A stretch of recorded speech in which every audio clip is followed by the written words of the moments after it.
The night the walls fell. The night was pitch black, and silence settled over the camp as the Israelites held their breath. Beyond the campfires and tents, the mighty walls of Jericho loomed. Thick and towering, they were said to be invincible, forged by hands confident in their strength. Inside those walls, the people of Jericho huddled, trusting in stone and mortar to keep them safe. Little did they know that their defense would soon fall, not by catapult or sword, but by the whisper of God.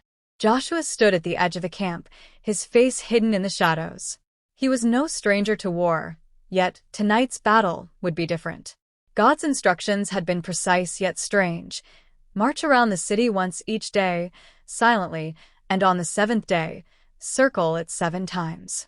No battle cries, no weapons drawn, just a steady march and faith that God would keep his promise. Now, tonight, that promise would be tested. As the 7th dawn broke, Joshua gave the signal. The priests, clothed in white linen, took up their ram's horn trumpets.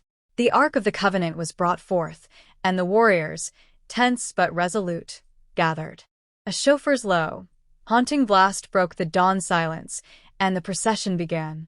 They marched once around Jericho, then a second time, each footstep echoing off the thick walls. The people of Jericho watched from above, some with curiosity, others with unease. "What kind of battle is this?" they whispered. By the 7th round, the Israelites' hearts were pounding. Joshua lifted his arm, and the priests blew their trumpets with all their strength. Then Joshua shouted, "Shout! For the Lord has given you the city." The shout rose like a storm, thousands of voices blending into one. It wasn't merely a shout of men, but of men filled with the Spirit of God.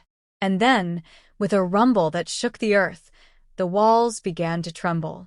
Stone cracked, dust filled the air, and Jericho's fortress crumbled, collapsing inward in a roar like thunder.